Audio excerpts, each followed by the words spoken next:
As you can see above, and from the title of this article, Week 1 is upon us. Less than 2 days to go until the Eagles make their 2023 debut up in Foxborough in front of Tom Brady, who we're going to embarrass in his homecoming and make a fool of Mac Jones and make Belichick regret that Tom Brady is officially retired. What's up? It's your boy Centron coming back at you with another analysis video, and I kid you not, that's my real name. And yes, we're going to get into Week 1. First, we're going to the injury report because there has been some updated information. We're going to take a look at that and see how it might affect, it's probably going to affect the matchup between the Eagles and the Patriots that takes place at Gillette Stadium at 4:25 p.m. It'll be 5 a.m. for me, so I'll be watching the game in the morning. I said at midnight, but after midnight. Anyways, the Eagles have no injuries to report, so that's a great sign. Similar to last year, going into this year healthy, albeit, down the two guys that are on injured reserve. Sean Bradley, linebacker, and our backup nickel corner, who's going to be nickel corner. Can't remember his name right now, but anyways, you know what I'm talking about. Anyways, out for the Patriots, he was trending in a bad direction. Jack Jones with a hamstring. He did not practice on Thursday, so Friday he's officially ruled out for the game. Questionable Matt Carl, unless Carl right from Walking Dead. Anyways, back on topic. He wasn't slated to play unless Mac Jones got knocked out of the game. And with his protection in this game, he might just be in danger, running for his life at the very least. Ramondre Stevenson, illness, but I expect him to play to take some wonder drugs or whatever in his system to get healthy, to play for the matchup. It'll be a surprise for me if he doesn't take the field.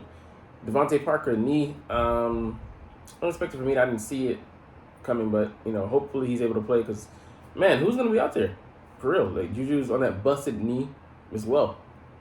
Mike Onwenu and Cole Strange, both limited by some offseason injury he suffered in camp. So who knows, man?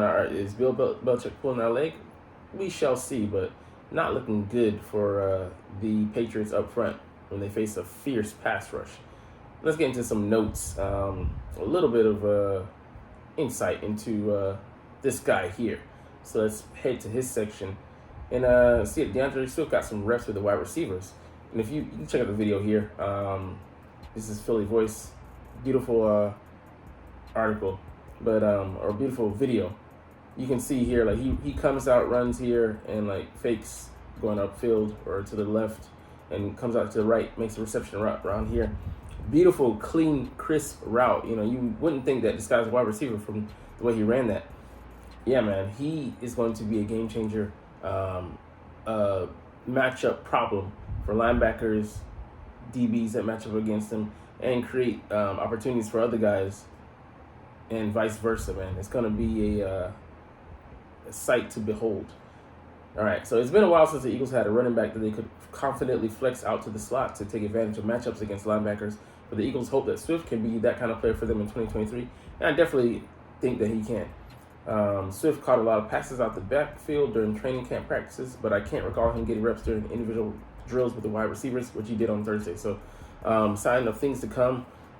Just him getting the practice in, not truly revealing anything, but seeing how crisp he is, you got to believe that Bill Belichick and others have marked him down as a weapon that they have to defend, have to guard, have to pay attention to, have to send some help over to and put the right man on, because if you don't, it could be a sore spot and you end up getting burned.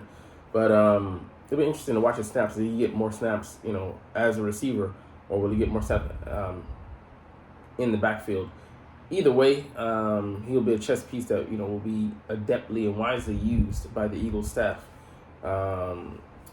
with our new O coordinator, Brian Johnson, being at the helm of that usage. But yeah, man, we've seen him throughout the preseason. In that Ravens game, the only game he really played, get some we'll get some reps, but they quickly pulled him because he showed what he needed to show and got him out of there, put him in bubble wrap. But throughout the preseason, we saw tells of what Eagles want to use, guys that weren't him, but they were running basically the offense he's going to operate in, with them running wheel routes. Trey Sermon did it. I think we also had maybe Gainwell. Well, it was a Boston Scott. I forget who else was in there, but Man, it might. I don't even think they got burned in the preseason. I think it was just Trey Sermon running a couple times. So just really showing that we're gonna dedicate ourselves to using the running backs this season, and not letting them get the paltry number of receiving targets they did last year. So it'll be something to note. All right, now kind of the meat and potatoes of this video today. Eagles at Patriots, 5 matchups to watch. So we'll look at, across the board, some things that should be mostly in the Eagles' favor, but also some things to watch out for. A still dangerous Bill Belichick coach team, because any team coaches, are going to be well disciplined, at least on defense, and they do have some weapons there. Some guys that, albeit their circumstances, they have a solid defense, and that could be forces and threaten. All right, so the Eagles' run defense versus the Patriots' running attack. Funny thing is, we don't even have to worry about Steven. Well, we maybe won't have to worry about Stevenson. Zach will be in there. Zeke will be in there. They're both big backs, but Stevenson, I think he offers some receiving chops. Not a great receiver, but a decent guy. Could be a dumb off guy. But we did struggle last year, especially in the Super Bowl. But down the stretch, we did show some more tenacity, holding guys to like Tony Pollard, Justin Fields. We held him in reasonably in check. Saquon Barkley, he was kind of tired, dogged out, overused. Derrick Henry, Aaron Jones, Jonathan Taylor outside of that first drive. So, I mean, we showed that we have the wherewithal to do it, and I'm excited about having a new D coordinator and Sean Desai, who's going to have a different focus. But being aggressive, not just being a passive on defense, coaching one way, using our guys in one way, calling one play. I mean, just unimaginative, one-dimensional, one-sided attack. So we'll have some depth to it. Where might the Eagles' pass rush go feasting? I mean, he's a good left tackle. Hurt. Decent. I think he's a solid player. He's not going to be playing, and then his backup's not going to be in there. So we'll look to feast across this line, man. We have guys on the edge and the interior who can threaten. Do I need to mention to you? Okay, I'll mention them to you since you asked. All right, we got Josh Sweat attacking on this side. We got Hassan Reddick attacking on this side. We got Jordan Davis in the middle. Milton Williams coming in, and Fletcher Cox coming in, and maybe Kentavious Street. Maybe Marlon. Can't say his last name. And definitely Jalen Carter coming, and then we have also switching in Brandon Graham. Then maybe the rookie coming on this side, maybe hopefully in tandem with Hassan Reddick, Nolan Smith. They're gonna have a hell of a day, man, trying to defend all of that meat. Pause. Coming up the middle. Pause. Exploding on them. Pause. Giving them reason for pause. I mean, once they put the pause on, okay, I'm sorry with the alliteration, I just had to. But yeah, man, it's gonna spell disaster. They might be shifting some guys in there, some rookies at guard if one of these guys can't go, and then should he play tackle? I mean, who's gonna put out here at tackle? It's just a mess, man. And we know that this is one of the best, if not the best, rushing attacks, pass rushing attacks in the league. I pray for their immortal souls, man, because they're going to need it.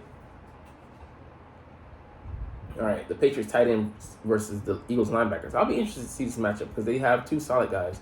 One coming over from Miami, Mike Gesicki, and Hunter Henry, who's a holdover from the past 2 seasons in New England. And he's a solid guy. Not really spectacular in any one area, but he's got some shine to it. Runs decent routes. Mike Gesicki is more explosive. But they're both big guys, 6'5", 6'6", 250. How was Nickel being in a match up with them, hang with them? Are we going to use Zach Cunningham, in the least a little bit? Is Nolan Smith going to get some coverage on these guys? We're going to probably use some of the safeties. Are we going to maybe put Bradbury out there because if they're hurting us, we're going to have that's going to necessitate a change in strategy. So I mean, with the receivers being non-threatening, we might actually shift Josh Jobe down to starting corner spot and then let our best big cover corner Bradbury cover the tight ends if need be. So we have a lot of versatility and we can try things out because this game we're expected to win. Yeah, get a little experimental. Try some things out. You know, you don't want to put too much on tape, on film, how you're going to use the guys, but just experiment a little bit and get a little experience in different things. Bradbury's never played in the slot really, so try that out and see how he does. And just in-game experience is invaluable. So not too worried about it because I think we have some schemes, formations, and coverages to mitigate if they're really hurting us. But I think they'll definitely go with double tight end sets in light of their receiver situation. All right, so Jalen Hurts versus Bill Belichick. This is going to be a good cat and mouse game, even though it won't be directly Jalen Hurts. Even though he'll be on the field because Bill Belichick's not taking the field. It's going to be his defense. That being said, Mike Marshall said he has the answer for the RPO game. You go follow this link here. If you think the RPO game is all that Jalen Hurts has to offer, you're a fool. And I know Bill Belichick, he's not a dummy, so he's not wholly concerned on that. He's concerned on how we're gonna mix and match and use it at times to confuse, befuddle, and try to overload. And his defenses, especially leaders, their processing unit, so that we can freeze them, make them non-reactive, make them slow to react, and really make them pay for those indiscretions, those mistakes. So, I'll be interested to watch that, but we should be able to beat them any which way we choose. I prefer to power run game down their throats and make them tired and just dominate the time of possession so that we don't even give them that many chances, and they'll be more disjointed on offense when they do get chances. So hope we make them one-dimensional on offense, like they said, stop the run, and then make them put the onus on Mac Jones' shoulders to go out there and be the hero, to force him to win the game, especially from the pocket, with the dearth of guys that he has there. So they haven't done the best last season against Lamar Jackson. Look at those numbers, exploited. Against Justin Fields, exploited. And I'm not saying that I want to run Hurts into the ground or abuse that running ability, because we don't want to get him hurt. Look at the game that we played against the Bears last year when he had the guy, D tackle, I believe, or DN, fall on his shoulder and icy cold turf. Bam, instant injury. So it'll be interesting to see what the mix is, what the ratio is between run and pass, and then how Hurts makes use of his weapons. He likes to spread it around, and we might delve into the coffers as far as certain using depth players as well. I'll be interested to see, for me, if Albert I can't say his last name, is going to be activated or not. All right, our last matchup here, A.J. Brown and Devonta Smith versus Christian Gonzalez and Joneses. So we know that one Jones is not going to play, Jonathan Jones. He's out. Or is it Jack Jones? I'm forgetting which one has the hamstring injury, but kind of really doesn't matter. Marcus Jones, smaller guy, feisty, but he's not up to the task of covering Devonta Smith, and certainly not A.J. Brown. And then Jonathan Jones, I believe. I think he's playing that. He's probably their top cover corner, and that just doesn't bode too well for them. I think he can win 20% of the plays against the Eagles, but the other 80% should go in our favor. And how are they gonna even match up against Goddard? And covering, you can't forget about him. He's the third guy in the trio, but he's deadly as well. So I love that matchup. Our secondary against their receivers, and our receivers against their secondary. I love that even more, I think.